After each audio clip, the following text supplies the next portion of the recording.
thank all of you guys for joining us in this. I've told everybody that Andrew, that you and I have been friends for 15 years, and so this is the first time we've actually got to work together on a project. So that's very exciting, and this is actually a very exciting project for us as well. But we have some at our end. We just talked about. We have a few questions. Sorry, let me get myself in the picture a little bit.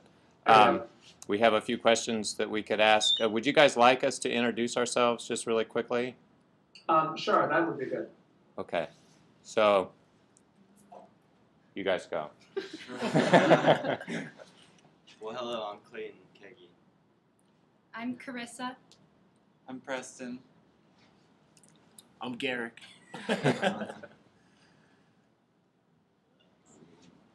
I'm Aaron Ross. Alicia. I'm Simone. I'm Courtney. I'm Mariah. I'm Emily. I'm Chris. I'm David. I'm Jake. I'm Sarah. I'm Laura. I'm Joe. I'm Emily. Joe. Sam. Okay. There are a couple people in the back too. Okay. Anyway, that's our group. We've kind of got you guys outnumbered. So.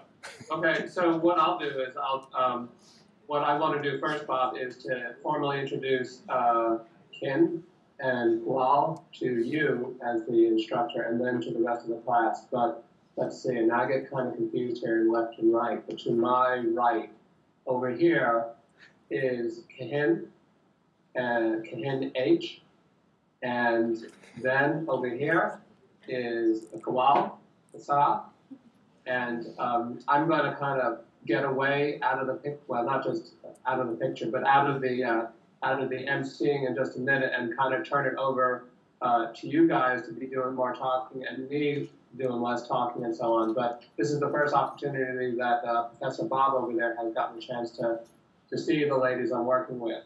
I'll do a very quick background on my relationship with these two women. They are training to become lay health workers, which means that they're working with UNCG and they're going into their communities as expert moms and experts in their communities as to what the social problems are, what the problems are of refugees in their communities, what the problems are of their friends and neighbors, because some of the main issues that this community deals with is working with us Americans.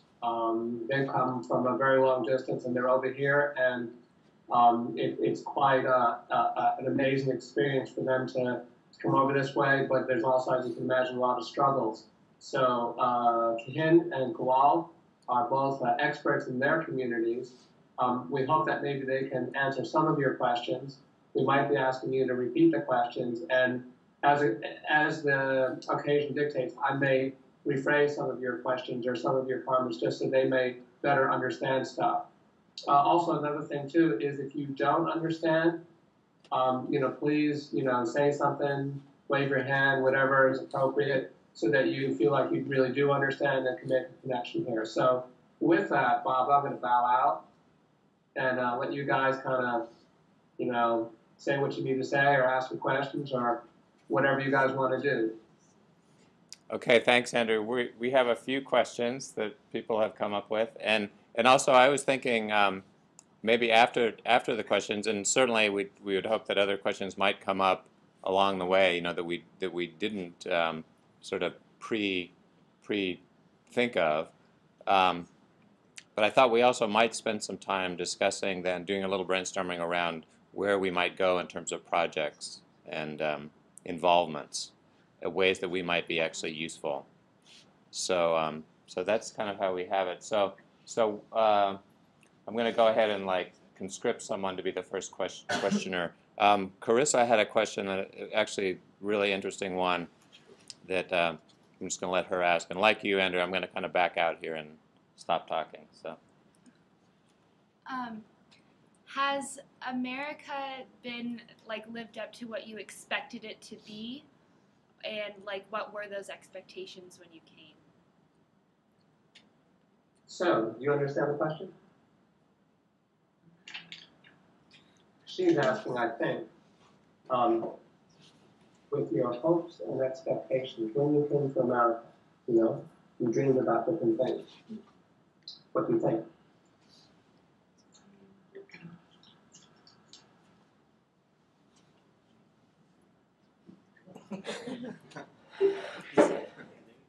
Misung, you say something. All right, so when you came to America, what did you expect? What did you think was going to happen? I come in the United States in 1992. I stay in the jungle. I stay from young, a baby. I got 11-year-old. I stay in the jungle. Then I come in here. American will get me from the jungle. Then I been here in 1992. Then I don't know. They speak English real. Then I speak a little bit English, but not a lot of English. But sometimes understand, sometimes not, because I speak too slow. But I don't know read, no write, no school Vietnam, because my mom and my family don't have money to give us go to school. Then I take care of the kid, take care of my mom. Then I'm be stupid right now. I'm not smart.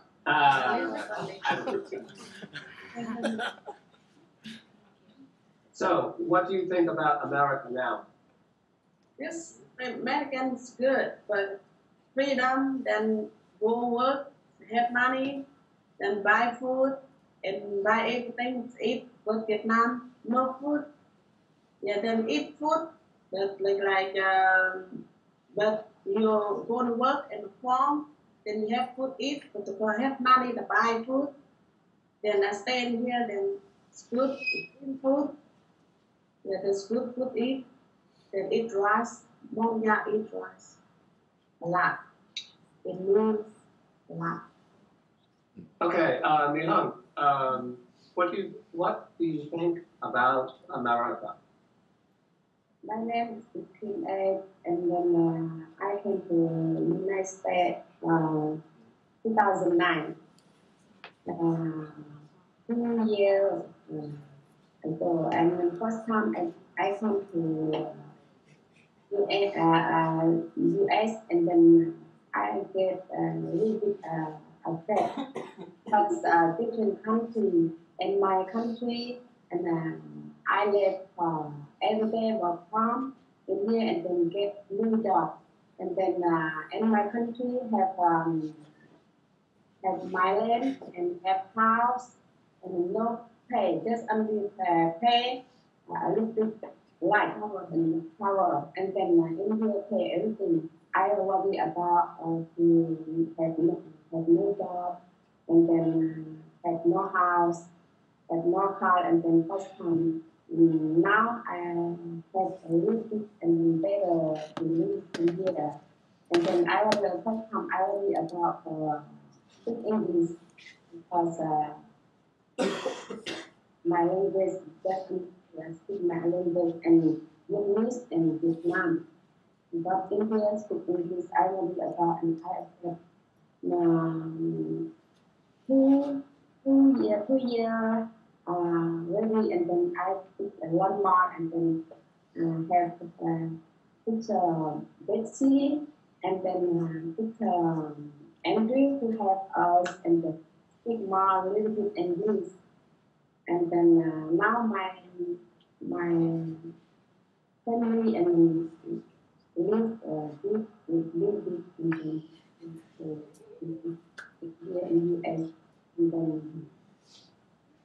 now I have car, and then I learn a little bit car, maybe next time, and then I get a little bit car, because when my country and just walk from and walk far away, walk 2 hours, maybe 3 hours to walk.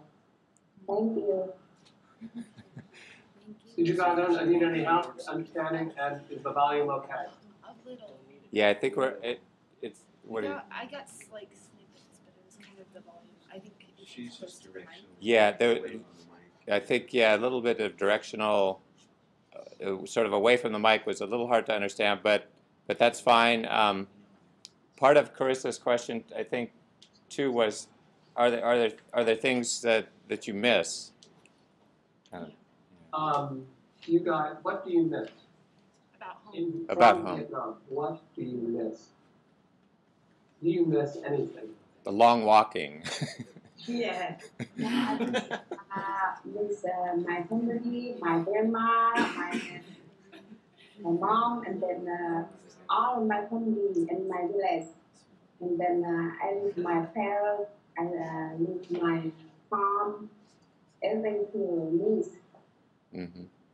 And then I miss my culture and my country, culture and my village. You miss your culture and your village? Yeah. Okay. Misung, what do you miss? Because I'm not grow big in Vietnam, because I don't know everything in Vietnam. What going on in Vietnam, I don't know, because she stay long in Vietnam, but she miss life. But me, I don't know. I remember my Vietnam, I remember in the jungle, that's it. In the jungle, too hot to be explaining that. Don't have something to eat. I born 2 kids. Yeah, 2 kids I born. No doctor, no clothes. Where were no you? something. In Where Cambodia. In Cambodia? Yeah, in Cambodia. Your children were born in the jungle? Yeah, in jungle, in Cambodia. Not in inside, in outside. Then I born 2. But I by myself. No doctor, no nothing, no medicine. No food eat. I eat snake. I saw that I eat snake, I eat animal, everything in the jungle. Then I got fun and stay in the USA. Then I got good place stay, good place stay and keep the kids go to school. They're smart. Then they learn English more. Then I got 3 kids, 2 boys and 1 girl. Yeah, I got 3. Right now I born in here 1. Then I born jungle 2. There, but I don't know in the Vietnam what going on in Vietnam, but I don't know. But I not grow big Vietnam. Yeah, I grow the jungle one. So just to be clear, that one of the differences between the 2 women is that Kahin still remembers village life because she was raised in the village, and I think she only had one home the entire time, and that was her village. Kawal fled her village when how old were you when you left your village? 11. 11 years old. And then she lived in the jungle for how long? Cambodia.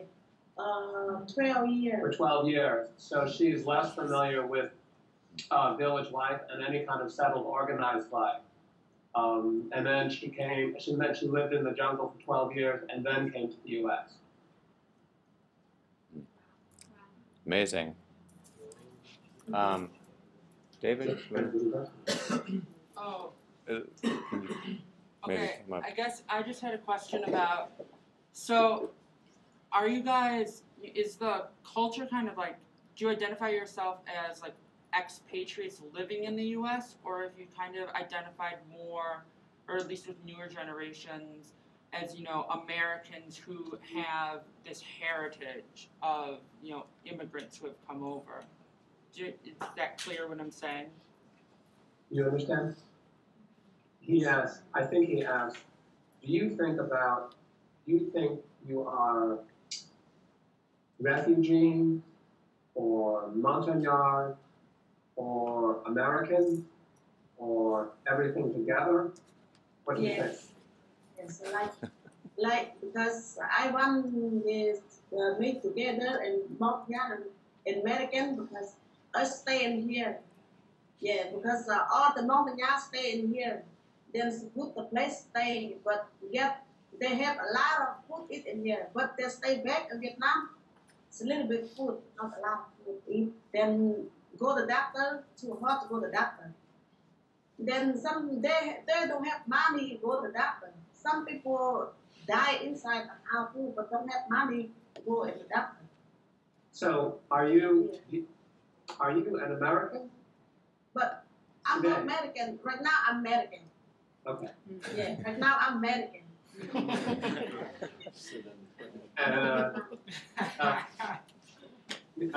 Nihon, are you an American?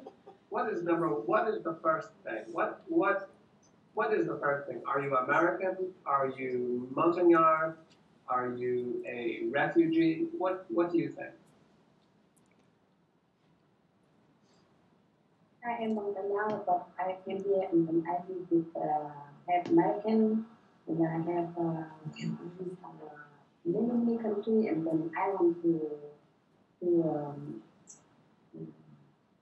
meet some friends other. You want to meet other friends Yes. from other countries? I want to learn more and then I want to try more everything to live in here. Okay. And can you hear this okay? Or is it too quiet? A little bit quiet. You must speak louder. Speak louder, okay? Yeah, because the microphone is over here. No, it's not a problem. Mihon has been here for, he's been here for 2 years. Misung, you have been here for 19? 19 years.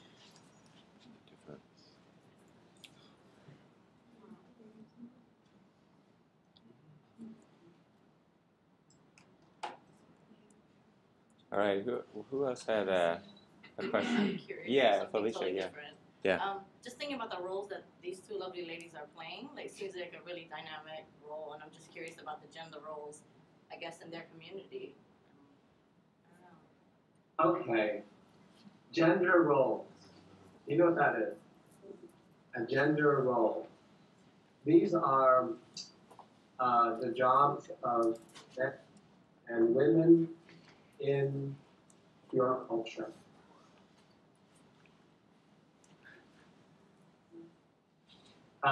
For example, when we talk about gender roles, moms who take care of children, dads who go to work. Can you be a little more specific about gender roles in general? Are there specific things that you're asking about? I guess I'm wondering how is it different now that they're here, and two, I want to see how now this new position that they're taking on, which I think is great, how that's perceived within their community. Let's see. Yeah, I have to kind of think about the language terms that we've used and just to try to make it as direct as possible in the way of translation. Men and women in Vietnam and here, they think and act differently. You know, for example, Misung, in your life, men, sometimes they're good, sometimes they're not good. Can you talk a little bit about that, your experience? Okay. Yes, but Vietnam different in here. In here, different. But in here, then the man, they get fight the woman, they go to jail. Yeah, then maybe they're not fighting. Some people they still use in Vietnam village. Some people they change in village because women in here they change a lot. Yeah. Some women they don't change. Some women they change because I see look like they still keeping them. They still fighting together. Here in America? Yeah, in the marriage, and woman and husband and wife, they still beat together, fight together. Then some people they go to jail now. Yeah, but some people they change. Yeah, they still member and they really look like they say yeah, same thing they say, but this not same. This different. You mean some people they bring their ideas from the village? Yeah. And for example, what do they do? Then they don't do. They still get hit in the woman. So sometimes hitting women, yeah. But then you said sometimes people change. Yes, some people they change. Some people not change. Mm-hmm. They're still people. Mm-hmm. Yeah, I know because I got my cousin. Yeah, my cousin then he still hit me wine. So he drink alcohol, then he hit me big wine. Well, where does your cousin live? Here in America or Yes, in Vietnam? Melbourne. She called a cup 2-3 times, but when she called the cup don't do nothing. The cup say, yeah, that's your family. I can do. You want break up to her and to him, then you go what the tail like that on you, but they don't do it. Yeah. But I see 2 times already. She calling me. So your cousin didn't change. He didn't change. Okay. And Nihong, can you say something about everyday life in Vietnam? What did you do? For example, in the morning, what did you do? Morning and then morning, a woman go well and about cooking and then cook and then went to farm and then stay over there, look at me, eat over there, and then don't eat, start to work again, and then work again. Everything and go home and dinner, and then sometimes after dinner and then music. Sometimes go to church, sometimes go to movie, sometimes go to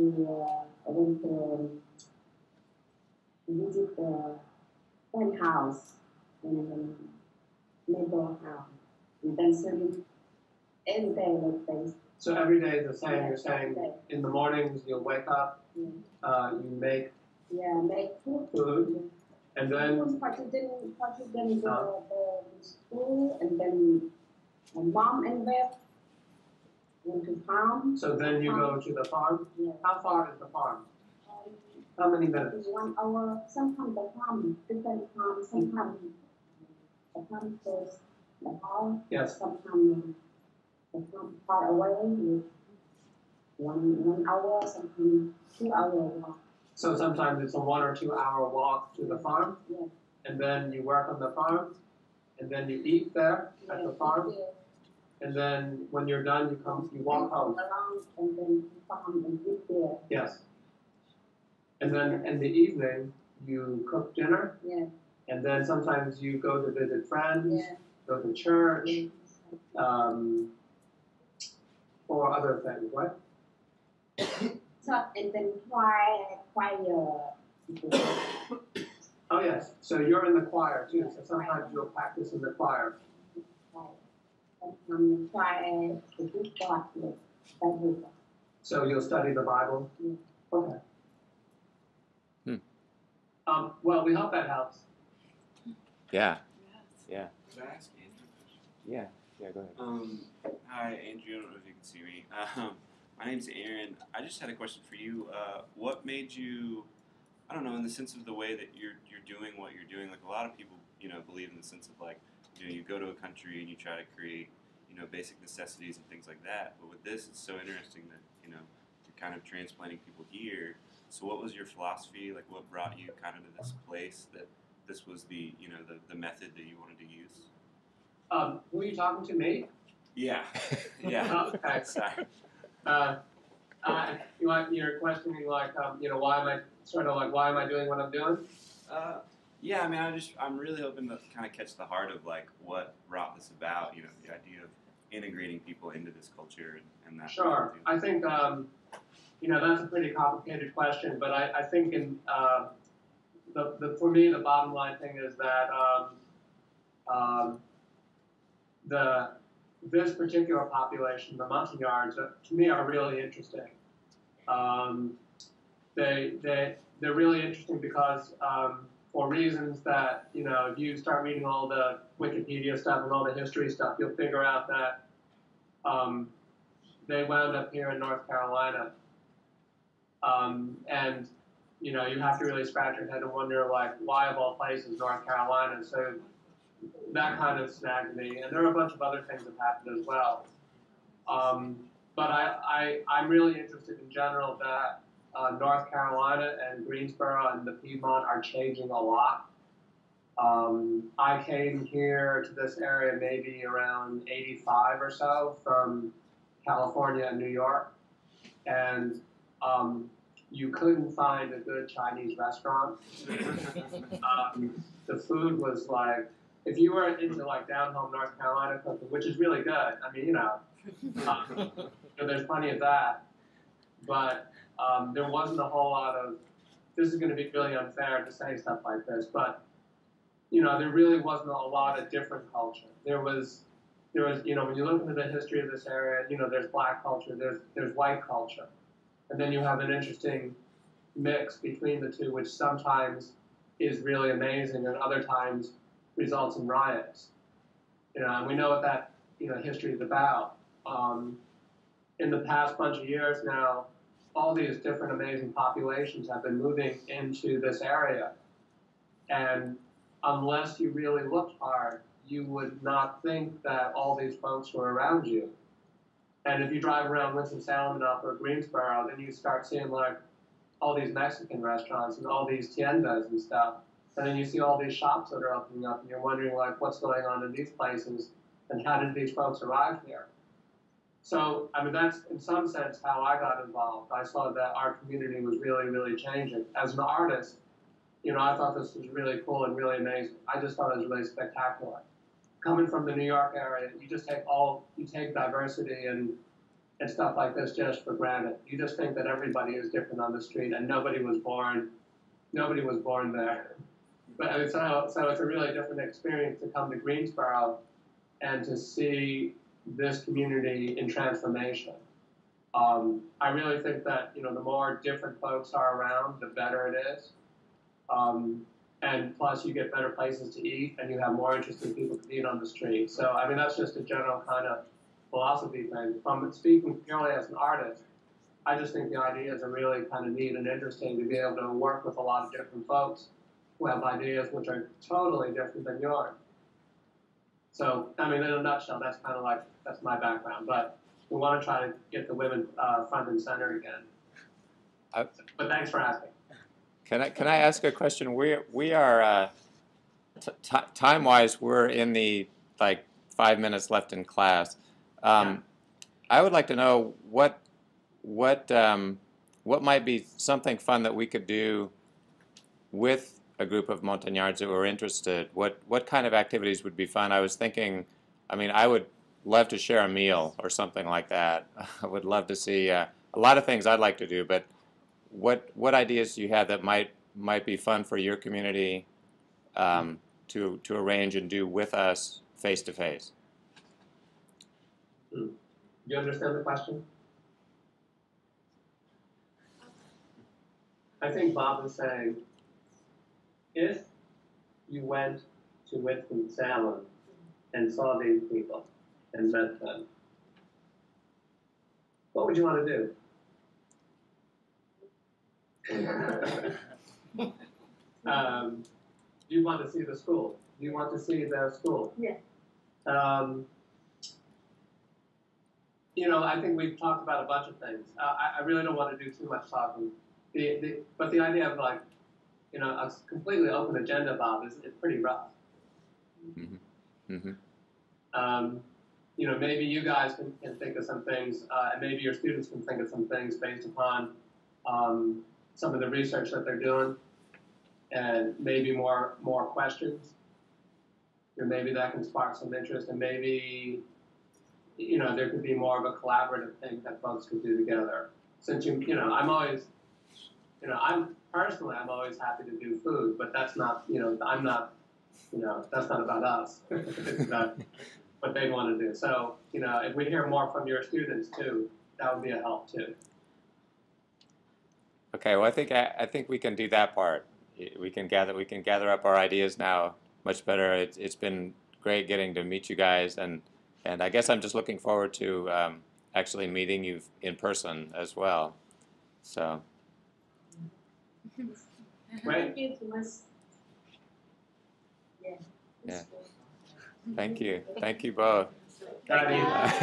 Thanks a lot. Bye. See you Okay. all. See you. Thanks, Andrews. I'll talk to you later. Yep, sounds good. All right.